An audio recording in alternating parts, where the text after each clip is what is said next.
നമ്മളിങ്ങനെ റേഡിയോയിൽ ഇങ്ങനെ പറഞ്ഞു തുടങ്ങിയപ്പോൾ തന്നെ ഭയങ്കര റെസ്പോൺസ് ആയിരുന്നു. അപ്പോൾ നേരത്തെ SK പറഞ്ഞ പോലെ തന്നെ നമുക്ക് 101 അമ്മമാരെ കൊണ്ടുവരാൻ വേണ്ടി വലിയ ബുദ്ധിമുട്ടൊന്നുമില്ല. ഈ പറയുന്നവരെ എല്ലാവരും ഒരുമിച്ച് നിൽക്കുകയാണെന്നുണ്ടെങ്കിൽ നമുക്ക് നാട്ടിലെ അമ്മമാരെ ഒന്നല്ല 2 ഫ്ലൈറ്റ് നിറച്ച അമ്മമാരെ നമുക്ക് ദുബായിലേക്ക് കൊണ്ടുവരാൻ പറ്റും. Thank you so much. നിമി കൊടുക്കാൻ പറ്റും. Good evening Dubai. നമസ്കാരം, എല്ലാവർക്കും ഓണാശംസകൾ. അക്കാഫിന്റെ പൊന്നോണ കാഴ്ച എന്ന് പറയുന്നത് ഹിറ്റ് 96.7 ഒഫീഷ്യലി അവസാനത്തെ ഓണം സെലിബ്രേഷൻ ആണ്. കാര്യം ഇതിലും വലിയ ഒരു ക്രൗഡുള്ള ഒരു ഓണത്തോട് കൂടി ഞങ്ങൾക്ക് ഈ ഒരു ഓണം 2025 അവസാനിപ്പിക്കാൻ വേറെ ചാൻസ് ഇല്ല.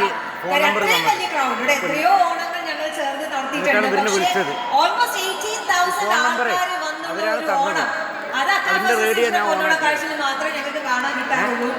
അപ്പോ വരും വർഷങ്ങളിൽ ഇത് ഒരുപാട് വലുതാവട്ടെ. അക്കാഫ് നമ്മുടെ ഒരു ജേർണി എന്ന് പറയുന്നത് ഒരുപാട് കാലത്തെയാണ്. 20 വർഷം കംപ്ലീറ്റ് ചെയ്ത് നിൽക്കുന്ന ഈ ഒരു സമയത്ത് എനിക്ക് ഓർമ്മയുണ്ട്, ഞാൻ രാവിലെ ഒരു ഷോയില് ഒരു സെഗ്മെന്റ് ഉണ്ടായിരുന്നു. അതായത് ഓരോ ആഴ്ചയിലും നമ്മൾ ഓരോ കോളേജിന്റെ അസോസിയേഷൻ